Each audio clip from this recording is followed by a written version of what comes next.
It's alright. Oh my god!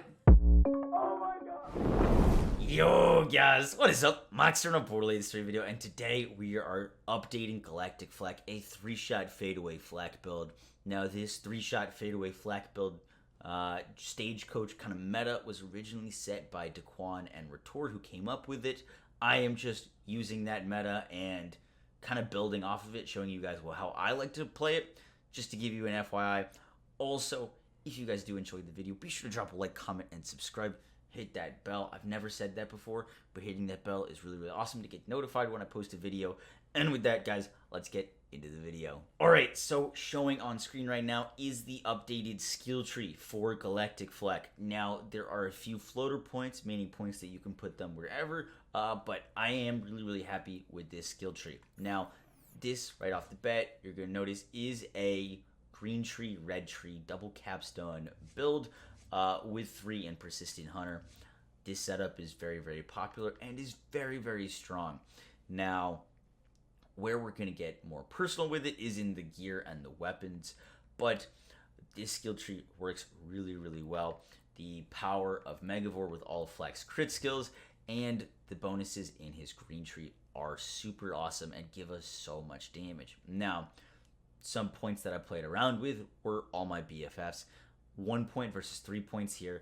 Doing the Malawan takedown, my pet never died with 1 point and never died with 3, so only 1 point in all my BFFs. With the pet changes, the pets are actually pretty tanky, and so 1 point is all we need here. Now, I have talked about Hidden Machine with Retort on the Masterclass before. Hidden Machine, one thing that you need to know about it is if you are not using Not My Circus and you go into Fadeaway, just to give you an FYI, if you go into Fadeaway and enemies are shooting at you, you're invisible, you're running away, they're still shooting at the spot that you're at, they are considered having a target. Even though they're just shooting at a spot that you are not standing in anymore, it's considered them having a target, and you will not get the bonus from Hidden Machine. However, with Not My Circus and how quickly we're going to be cycling Fadeaway, we get enemies distracted a lot, aggroed by our pet, and can get this bonus.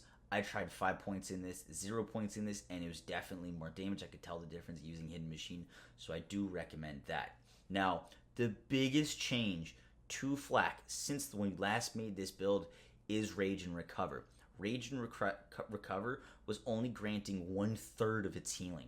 So if you haven't used a Fadeaway Flak build in a while, you haven't used 5 points into Rage and Recover, give it a try because it's a big, big noticeable difference and leads to way more survivability. Now, as you guys can tell from the star rating, this isn't a super survivable build, but it does have a lot of damage, and we're going to be talking about where you can lose some damage for more survivability and what you guys want to tweak on it. But Rage and Recover is now going to give us 24% of our missing health over 3 seconds, and with our long duration of Fadeaway, we can get above our health gate every time we go into Fadeaway. So you're going to kill an enemy, that kill will get you back above health gate if you were low, and then you can go, once you exit Fadeaway, you can start killing enemies again. The big danger with Flak is a lot of times you'll exit Fadeaway and you'll still be low. When you exit Fadeaway and things shoot at you, you're going to pretty much go insta down. So timing your fadeaways to kill some things, get a little bit of health back, and then go right back into it is really, really useful and awesome with Rage and Recover. And also synergizes with Power Inside because we have way more health regen. We can keep up Power Inside more and get that double damage bonus, which is really, really cool. Now, besides Not My Circus, we are using Unblinking Eye, 3-shot Fadeaway. That last shot with all of our ASCs is going to be awesome. If you did not know, the last shot of Fadeaway is your big damage shot because it's going to proc your ASCs alongside it, which gives your last shot the most power. So if you are trying to one-shot a boss, you're going to want to shoot that one big shot on the last shot of Fadeaway. Now, for gear and weapons, there are a few things. We're going to be talking pretty in-depth about the class mods and the shield, but you can change these shields around, you can change the class mod around. These are not you have to use this kind of thing for this build. Now, The big new weapon that I want to talk about is the Robin's Call. With the change to ricochets and extra projectiles, shotguns on flak are not proccing Leave No Trace as much anymore. The damage is still really good on the weapons, but without the extra projectiles proccing Leave No Trace, you are going to notice it. And I was running out of ammo very fast when I was using my Stagecoach. I was running out of ammo very fast when I was using my Garcia, and running out of ammo with my Reflux. The weapon that not only outputs a ton of damage, but I don't have to worry about running out of ammo, is the Robin's Call. Now, the Robin's Call, critical hits return 1 bullet to your magazine and ricochet 1 bullet to the nearby enemy, is awesome because you can do an entire takedown without ever actually having to reload this thing on flak. It is really awesome, and with Leave No Trace and this weapon, you're never going to have to reload. When you're never reloading, you never lose your damage. DPS, no reloads, means that you're going to have higher damage overall, and our survivability is pretty good with this thing because we're never going to have a time where we're not refreshing our healing. So, honestly, great weapon, and it's a lot easier to get than a Stagecoach. The Stagecoach is still going to have more damage than the Robin's Call, and I still recommend the Stagecoach for bossing, for Wotan, for Valks. It's just a higher damage weapon if you can get a ×25 variant, but for general mobbing, the Robin's Call. Now, the other weapon that we used is the Garcia. Garcia is still strong. I still recommend it. I wasn't able to get a consecutive hits version of it, and you're going to want a higher pellet count than 12, but Garcia is still strong, but the biggest new addition is the Robin's Call. Now, the rest of these weapons are all strong. Reflux is great. I like the Reflux in the takedown. Garcia is an easier alternative to get to the Stagecoach. Stagecoach is still insane on this build, but there are other alternatives if you can't get your hands on one, because there is no dedicated drop for the Stagecoach. It's just luck, and it's just random. Jabbermogwai, Slaughter Shaft are good places to farm purples to try to get your hands on a Stagecoach. Now, for gear, I'm going to be recommending a few different class mods, which is weird, and talking about why and which scenarios you should use them, because Flak, unlike some other Vault Hunters, has a lot of class mod diversity. Now, the Bounty Hunter is absolutely insane on Flak, and I didn't quite realize how good the Bounty Hunter was until I talked to Ritor about it.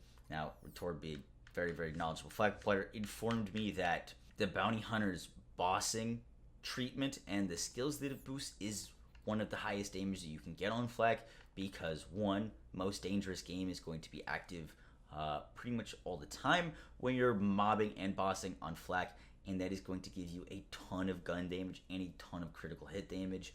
This gun damage, critical hit damage handling is super nice for Flak, and is going to result in more damage than most of the other class mods.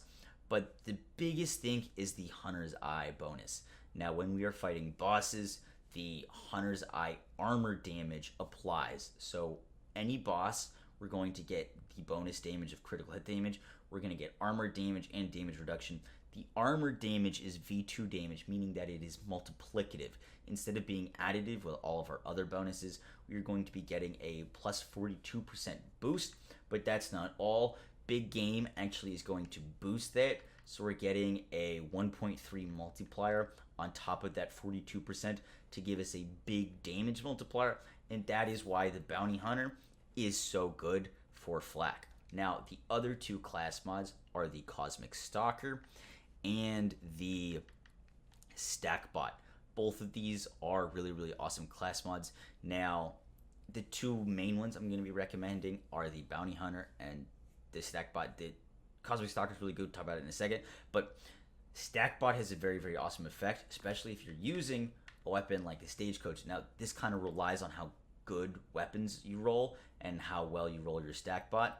But the Stackbot has a very cool effect, basically, that when you score critical hits with it, you're going to gain increased weapon damage until you don't score a critical hit. Now, the Wotan kill that you saw me do, I basically had my stacks up with my Stagecoach, which in 3-shot fadeaway you're going to get 75 stacks of this thing, and then you can switch to an ion cannon or a rocket launcher. Afterwards, your ASCs will be procced, and with those stacks, you can then shoot when you're exiting fadeaway, and you're going to be getting a crap ton of extra weapon damage. So if you want to do some stackbot shenanigans, it's really good. Stackbot's going to give you more damage in fadeaway, but less damage out of it. So it's good. I like it. Definitely very, very strong.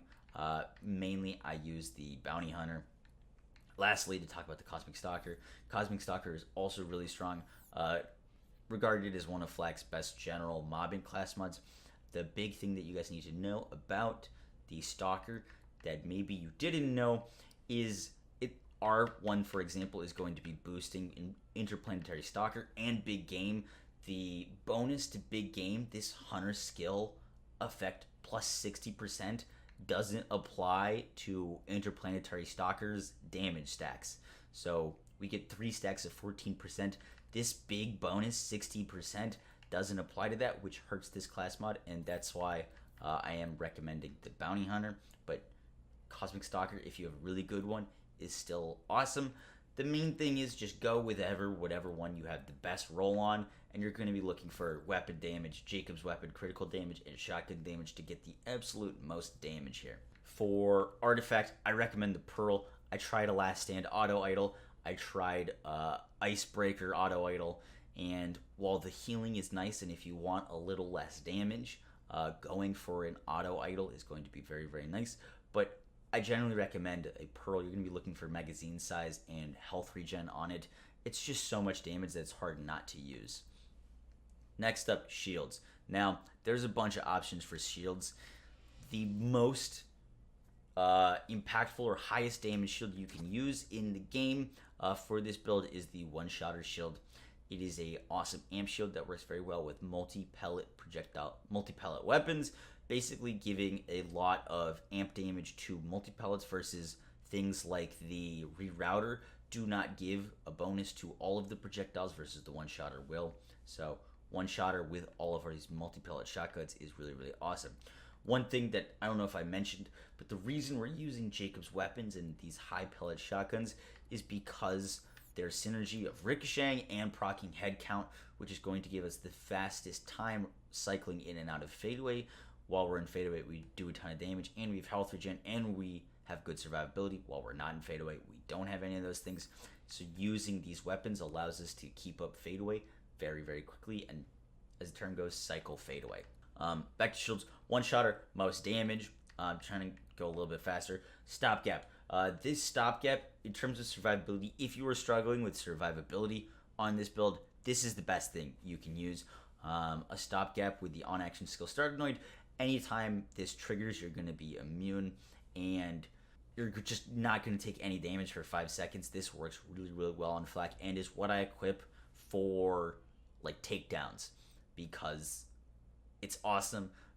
Another really cool thing to use that is one of the more fun things and works really well with this build is the Frozen Heart, the on-action skill effect.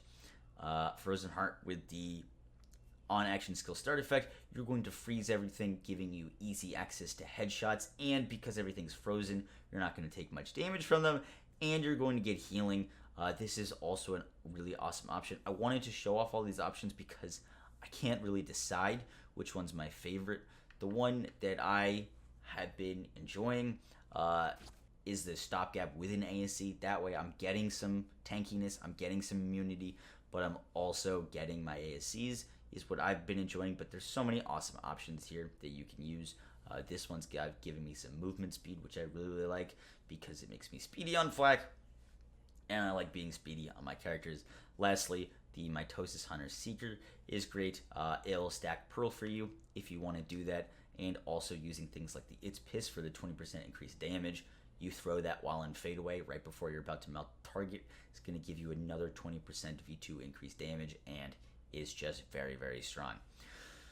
Lastly, to wrap it up, modifiers. I've been using Galaxy Brain. I've been enjoying it. Galaxy Brain is fine. I've been using Galaxy Brain with Holy Crit. Now, one thing that you guys should know about Holy Crit is it's fine to use. It does have some disadvantages. when using it, because you're honestly going to be suffering more damage when not in fadeaway than you're making up for damage when you're in fadeaway. But Holy Crit is fine, but just know that you are going to be losing a little bit of damage overall. But Galaxy Brain, Mob Mentality, and Drone Ranger, what I've been enjoying, it gives me pretty good survivability on this build. Once again, not the best. If you are struggling on this build with survivability, put on the AS Action Skill Start Stopgap. Put on a Last Stand Auto Idle. It really depends on how much you want to survive and how much you want to sacrifice damage for. Guys, that is it for the build. I hope you enjoyed. Sorry for the long-winded explanation. I appreciate it. Hope this helped. I will catch you guys in the next one. Peace!